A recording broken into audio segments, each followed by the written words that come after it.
सुप्रभात मौर्यन। आज मैं फिर आप लोगों को एक वीडियो शेयर कर रहा हूं और ये जो पाठ है आपके पाठ्यपुस्तक बसंत भाग 3 में संकलित एक कविता है। यह सबसे कठिन समय नहीं। आपने पिछली कक्षा में आचार्य हजारी प्रसाद द्विवेदी का एक निबंध पढ़ा था, क्या निराश हुआ जाए। अगर आप उसके संदर्भों से इस कविता को जोड़ें तो बहुत कुछ संदर्भ इसमें मिल जाता है। इस कविता की जो रचयिता हैं, कवयित्री हैं, जया जादवानी जी हैं। हिंदी भाषा के महान लेखिका जया जादवानी जी का जन्म 1 मई 1959 को कोतमा शहडोल में हुआ था, मध्य प्रदेश में। इनकी प्रमुख कृतियां मैं शब्द हूँ, अनंत संभावनाओं के बाद भी उठाता है कोई एक मुट्ठी, ऐश्वर्य हैं। इनको विभिन्न पुरस्कार भी मिल चुके हैं, जिसमें छत्तीसगढ़ हिंदी एकेडमी सम्मान से इनको सम्मानित किया जा चुका है। आगे हम लोग देखते हैं कविता का सारांश। उपर्युक्त कविता में कवयित्री जया जादवानी जी कहती हैं कि अभी सबसे कठिन समय नहीं है, क्योंकि अभी भी चिड़िया तिनका लेकर घोंसला बनाने की तैयारी में है।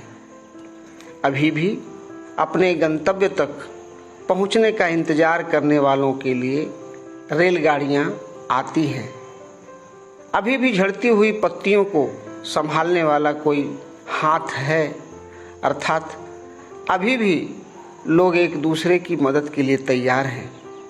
अभी भी कोई कहता है जल्दी आ जाओ, क्योंकि सूरज डूबने वाला है। अभी भी बूढ़ी नानी की सुनाई कथा आज भी कोई सुनाता है कि अंतरिक्ष के पार भी दुनिया है।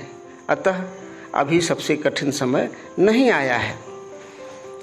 आगे हम लोग कविता पढ़ते हैं। नहीं, यह सबसे कठिन समय नहीं। अभी भी दबा है चिड़ियों की चोंच में तिनका और वह उड़ने की तैयारी में है। अभी भी झड़ती हुई पत्ती थामने को बैठा है एक हाथ एक। अभी भी भीड़ है स्टेशन पर। अभी भी एक रेलगाड़ी आती है गंतव्य तक, जहां कोई कर रहा होगा प्रतीक्षा। इस कविता की व्याख्या देखें। कवयित्री के अनुसार भले ही हर तरफ अविश्वास का अंधकार छाया है, लेकिन अभी भी उनके मन में आशा की किरणें चमक रही हैं। वो कहती हैं, यह सबसे मुश्किल वक्त नहीं है। अभी चिड़िया अपना घोंसला बुनने के लिए तिनके जमा कर रही है। वृक्ष से गिरती पत्ती को थामने के लिए कोई हाथ अभी मौजूद है। अभी भी अपनी मंजिल तक पहुंचने का इंतजार कर रहे यात्रियों को उनकी मंजिल तक ले जाने वाली गाड़ी आती है। पाठ में काव्यांश में आए कठिन शब्दों का अर्थ देखें। कठिन, मुश्किल, तिनका, लकड़ी का छोटा सा टुकड़ा, घास फूस का छोटा सा टुकड़ा, झरती माने गिरना, थामने माने पकड़ना, रेलगाड़ी माने ट्रेन, गंतव्य जिस स्थान पर पहुंचना होता है, प्रतीक्षा, इंतजार। आगे कविता काव्यांश का दूसरा हिस्सा।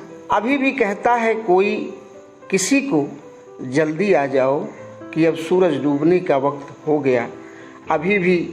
अभी कहा जाता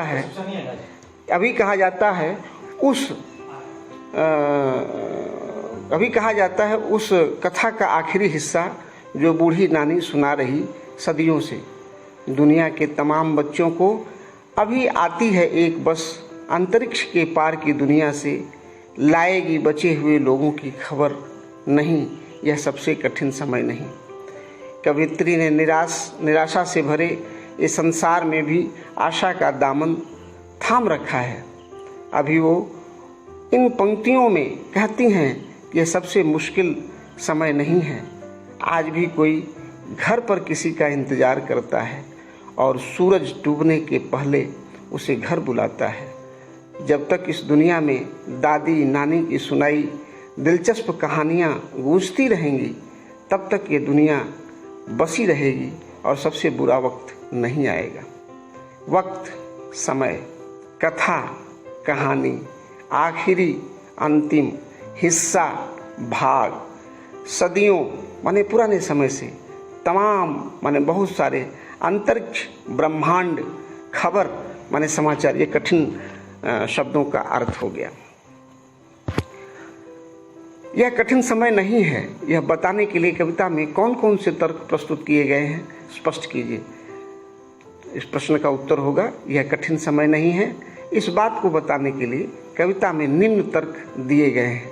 अभी भी चिड़िया की चोंच में तिनका दबा है। अभी भी एक हाथ पेड़ से गिरती पत्ती को थामने के लिए मौजूद है। अभी भी रेलगाड़ी लोगों को उनकी मंजिल तक लेकर जाती है। कोई किसी को सूरज डूबने से पहले घर आने को कह रहा है। अभी भी बूढ़ी नानी को अंतरिक्ष वाली कहानी सबको सुनाई जाती है। चिड़िया चोंच में तिनका दबाकर उड़ने की तैयारी में क्यों है? वह तिनकों का क्या करती होगी, बताइए।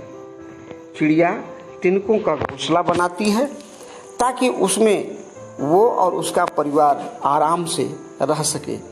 चिड़िया चोंच में तिनका दबाकर उड़ने की तैयारी में इसलिए है ताकि वो जल्दी से अपने परिवार के लिए घोंसला बना सके। अगला प्रश्न है, कविता में कई बार अभी भी का प्रयोग करके बातें रखी गई हैं। अभी भी का प्रयोग करते हुए 3 वाक्य बनाइए और देखिए उसमें लगातार, निरंतर, बिना रुके चलने वाले किसी कार्य का भाव निकल रहा है या नहीं। उत्तर देखें, निम्न वाक्यों में हमें बिना रुके, निरंतर चलने वाले किसी कार्य का भाव नजर आ रहा है। अभी भी बच्चे स्कूल जाते हैं। अभी भी माँ प्यार से बच्चों को खाना खिलाती है। अभी भी वो दौड़ने जाता है। कुछ अन्य प्रश्नोत्तर देखते हैं जो इस पाठ्य पुस्तक से अलग हैं। कविता और कवियत्री का नाम लिखिए। यह सबसे कठिन समय नहीं नामक कविता जया जादवानी द्वारा रचित है। अगला प्रश्न है, यह सबसे कठिन समय नहीं है, यह बताने के लिए कवित्री ने उड़ने को तैयार तथा चोंच में तिनका दबाए चिड़िया का उदाहरण क्यों दिया है? उसका उत्तर होगा कि कवित्री ने चोंच में तिनका दबाए उड़ने और उड़ने को तैयार चिड़िया का उदाहरण इसलिए दिया है क्योंकि कठिन समय होने पर पशु पक्षियों को आश्रय भी नहीं मिल पाता है। बूढ़ी नानी सदियों से कहानियाँ क्यों सुनाया करती होंगी? इसका उत्तर होगा बूढ़ी नानी द्वारा सदियों से कहानियाँ सुनाने के कई उद्देश्य हैं। पहला तो यह कि बच्चों का स्वस्थ मनोरंजन होता है, वे शरारतें भूलकर शांत हो जाते हैं, और दूसरा यह कि उन्हें जीवन की अनेक शिक्षाप्रद बातों का ज्ञान हो जाता है। तो इस प्रकार से इस पाठ से संबंधित प्रश्नोत्तर भी हमने देखा, हमने इसका व्याख्या भी बताया, आपको संदर्भ भी बताया, और आप इसको ध्यान से पढ़ें और जितने प्रश्न दिए गए हैं उनके उत्तर अपनी माने उत्तर पुस्तिका में साफ साफ लिख करके और हमारे पास शेयर करें PDF में, ताकि हम उसका मूल्यांकन कर सकें। बहुत बहुत धन्यवाद।